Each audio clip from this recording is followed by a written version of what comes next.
Anong phase out na? Ang daming aquapana, lahat na ikutin ko may aquapana, kayo lang walang aquapana. Sabihin mo lang wala, wag mo sabihin phase out. Ang dami, kahit saan ako pumunta may aquapana eh. Pero dapat ihabol niyo yun. Kasi kanina sinabi mong wala, kaya sabi ko magpakuha na lang sa ginsa doon. Pwede naman yon. FLM, enjoying a good life of luxury. Tapos nasa initan kayo. Huwag naman kayo nasa initan. Hi everyone! Si Norman Enidoro ay tila nagpakita ng masamang ugali sa isang napakaganda at malaanghel na staff ng hotel. Sa video na ito ay panoorin natin ang karma na inabot ni Norman Enidoro dahil sa pagsusungit sa isang magandang binibini. Panoorin natin ang video na ito. Umpisahan natin ang video sa tila mainit na ulo ni Norman Enidoro dahil ang lahat ng kanyang order ay hindi available. May steak, ribeye. Wala, sir. Walang steak ngayon. Tapos walang kimchi roll at saka kimchi roll. Yun lang ngayon wala. Baka mayroong steak. Yun lang pinunta ko, layo-layo. Wala, sir. Kahapon pa po. Nag-waiting pa rin kami sa... Anong klase? Meron lang kami yung Galbi Gym, yung beef Milanese, short ribs. Alimango meron? Wala din, sir. Wala na yun, sir. Off the menu na yun, sir. Ano meron? Yung meron natin, sir, sa beef Milanese short ribs. Ano yung beef Melanie short rib? Yung beef Milanese, yung sa ilalim natin is yung may risotto rice. Wala naman siyang hindi siya marinated. Marinated siya, sir. Dito ay tila irritable na si Norman Enidoro pero hindi naman ito kasalanan ng mga staff ng hotel. Meron kaming baby back ribs yung pork. Pero pwede natin separate. Ang sinasabi ko, di bale ganito, order mo ako ng 2 steak well done sa sa ginsa doon. Itawag ko mo. Pwede yun. Gawa mo ako ng 2 steak very well done sa ginsa doon. Tapos ano yung ma-order dyan? Ano po yung gusto niya, sir? Chicken or... Gusto ko nga ng beef. Yung dito na lang, drinks. Pwede nga namin. Pinabit. Nahihilo ko sa inyo. Dahil sa pagsabi ng magandang staff na phase out daw ang aquapana ay tila nagalit si Norman Enidoro. Aquapana. Wala kami ako. Face out. Anong phase out na? Ang daming aquapana, lahat na ikutin ko may aquapana, kayo lang walang aquapana. Sabihin mo lang wala, wag mo sabihin phase out. Ang dami, kahit saan ako pumunta may aquapana eh.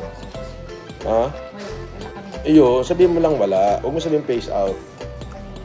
Ubod naman ng pagmamataas itong si Norman Enidoro dahil lang walang available na steak. Walang steak kahit anong steak, no? Pinapacheck ko pa, sir. Mga meron na sila makuha.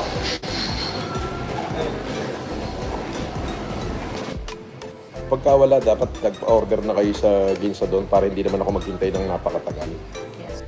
Ang taray naman ang boses ni Norman Enidoro sa halip na maging mabait sa magandang staff ng hotel. Beef steak Tagalog. Ano na lang kami, sir? Pork steak. O pork steak Tagalog. Well done, 3. Tapos sa salad, kaani salad. Yun o. Tapos pahabol na lang ako ng steak sa ginsa doon. Maririnig nyo ang lambing ng boses ng staff pero itong si Norman Enidoro ay ubod pa rin ng taray dun sa staff. For your, naman, sir, yung 2 steak na very well done, ito pa check natin sa kitchen, sir. Pero dapat ihabol niyo yun. Kasi kanina sinabi mong wala, kaya sabi ko magpakuha na lang sa ginsa doon. Pwede naman yon. However, sir, yung magiging side po hindi po mashed potato. More about Walang problema kung kung meron. Okay, pa rin. Ribeye ba yun nandyan? tenderloin. Tenderloin steak, sir. Sige, well done. 2, sir. Paki-slice na lang ng thin slice. Okay. Ini-enjoy naman daw ni Norman Enidoro ang kanyang buhay at ayos lang daw na maging takot siya. FLM, enjoying a good life of luxury. Oh, tapos nasa initan kayo. Huwag naman kayo nasa initan. Oo. Sabi, takot. Ay! Meron bang takot na hindi tanga? Kaysa naman doon sa tanga. Ano ba meron? Sa sobrang hangal naman ni Norman Inidoro, ay nag-live siya sa kinaroroonan niya, kaya siya nahuli. Siyempre, ang ganda rito. Oh.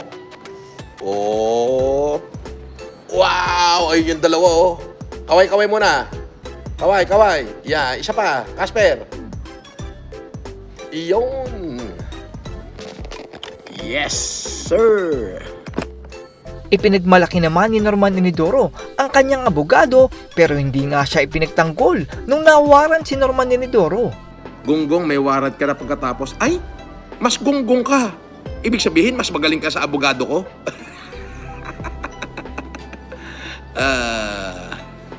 May pabanda raw doon. Ang tagal ko daw.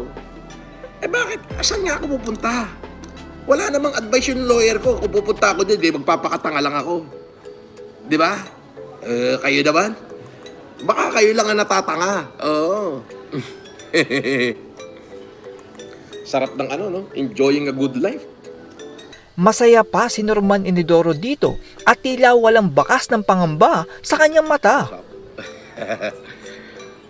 Per, yung mga tanga, naniwala na naman doon sa isang uhugin, no? Na, tagaragya. Siguro, takot yon na baka gawin sa kanya yung ginawa niya. Kaya nagtawag. Baka iniisip niya, baka lutangan natin, no? Tuwang-tuwa naman si Norman Inidoro sa palipad sa kanya, pero pain lang yan para hindi siya mag-drop ng kanyang live. Totoo, sinungaling. Sabi ni Rich Kid, sinungaling pala si Bonjing. Binasa ko lang, ayan, Sabi ni Rich Kid, $5 yan. Sinungaling pala si Bonjing. Wala namang palaganap sa 24. Pinagkakalat pa sa social media for the views. Totoo. Wala namang ganap. Binubola naman si Norman Inidoro ng kanyang mga viewers para hindi niya ibaba ang live at mahuli siya mamaya. Ganyan umorder ang mga dekalibre? Yes, of course. Dekalibre. Tuloy mo yun na talagang dekalibre. Ayan si paring Casper, Paring Casper. Shout out sa 5,000 na doon. Marlon. Shout out. Ayun, si Marlon. Alam niyo ba kung ano apelyido ni Marlon? Patalinghud. Nagkaroon na pala ng timbre si Norman Inidoro na may pupunta sa kanya na may dalang warrant, pero tinawanan niya lang ito. Eto naman, puro naman kayo si warrant. Ang tagal ng warrant na yan, di na natapos-tapos yan. Noong October pa yan, boss, punta daw sila dyan sa hotel mo. Di pupunta sila. Mag-check-in sila, wala namang problema. Wala namang aawat sa kanila. Kung matapang ka, San hotel ka daw now? Ko, alam naman nila kung anong hotel ako. Huwag na nga silang magpapampam. Masyado silang papampam. Pinagsamaan naman ni Norman Inidoro ng loob ang netizen dahil nasabihan siyang sinungaling.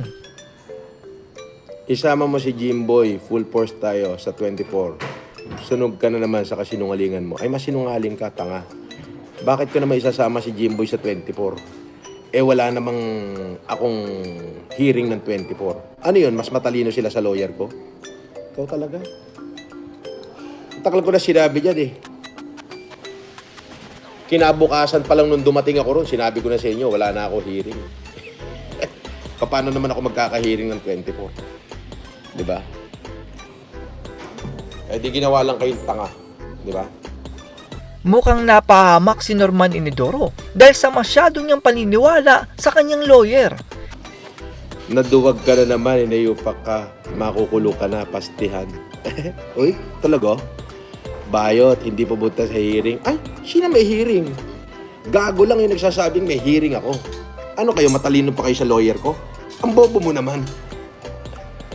Alam nga naman paniwalaan ko si baka gago ay yung lawyer ko, hindi. Tanga. Hindi mas paniniwalaan ko yung lawyer ko kaysa kung sino-sinong impacto. Suportado ka ng Cavite, Mr. Caliber. Hindi naman daw stress si Norman Inidoro dahil sa kanyang buhay luxury. Ignorance of the law excuses no one. Magdasal ka na. Dahil mo namang alam, parang napakatalino mo sa law, ha? Kitang-kita sa mga tamo, takot at ay! Ako? Ang inis, nakikita mo ba yung buhay ko? Nakikita mo ba yung life of luxury? Nakikita mo yung mga bata ko naka-stay? Bata ko pa lang yan. Paano ako na-stress? Baka may mai-stress man sa damak makang pera. Oh, meron ba nai-stress sa damak makang pera? Ito, panay papalipad nyo. Dito ay dumating na ang order ni Norman Inidoro, sabay may tumawag sa kanyang tila spy at may warranta daw siya. Karibu salad, sir. Akala.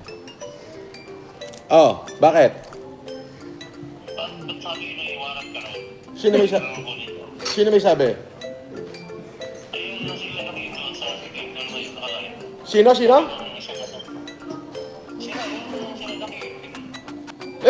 Magpapaniwala ka naman doon. Wala naman sinasabi abogado ko eh.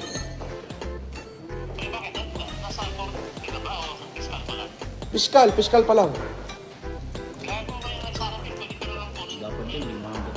Oh, di demanda mo. Demanda. Iyaan mo sila. Bahala sila doon. Basta bahala yung mga abogado kong gumalaw. As simple as that. Malay ko. Hindi, wala. Nandun na, nag-file na lang ng memorandum. Sabi niya, wala ka ng hearing, sabi sa akin.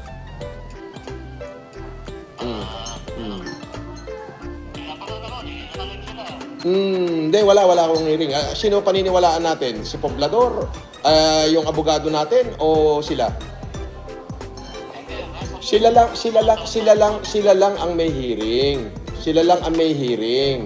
Tapos, syempre, natatakot sila na baka lutangan ko, na baka gawin ko yung ginawa nila sa akin, na baka lutangan ko sila. Di ba, nung nakaraan ako may hearing, wala naman sila, di ba? Tapos nagpadala sila ng bash sa akin, ng haras.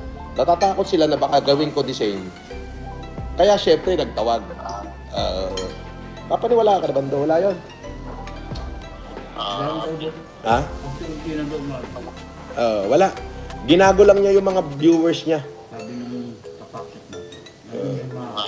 Ando yung mga kapakship natin. Ginago lang niya yung mga viewers niya. Ginago lang niya. Nasa fiscal pa lang yung mga kaso niya. Wala yan. Ginago lang niya yung mga viewers niya. Kaya mo, sila naman nagsasuffer, hindi naman tayo. Di ba? Ganun sila kawalang niya.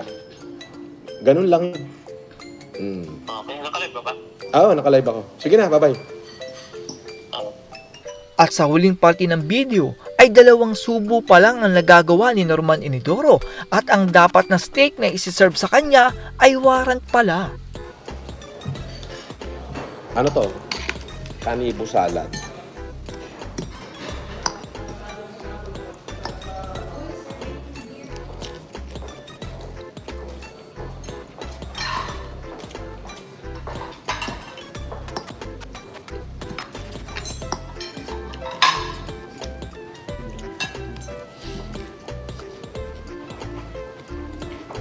Morning, sir. Right. I-serve lang po namin yung warrant. Okay. Ikaw po ba si Norman Magusin po? Mm. Alias Francis Leo Marcos? Hindi.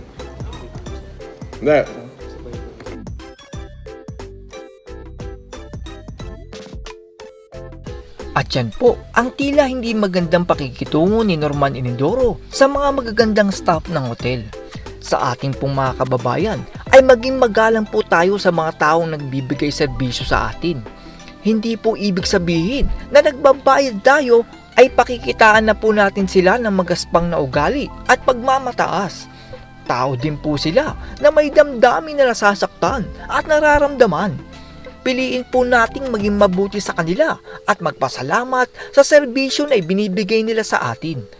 Ang simpleng magalang na salita at pakikipag-usap ng may lambing ay nagbibigay sa kanila ng pawi sa pagod na kanilang nararamdaman. Kung may pera lang ako, ay pupunta ako sa hotel na yon upang ipakita sa magandang binibini na hindi lahat ay mayabang tulad ni Norman Inidoro. Dahil may mga customer na mapagmahal at handang ialay ang kanyang puso para sa isang malanghel ng staff ng hotel na iyon.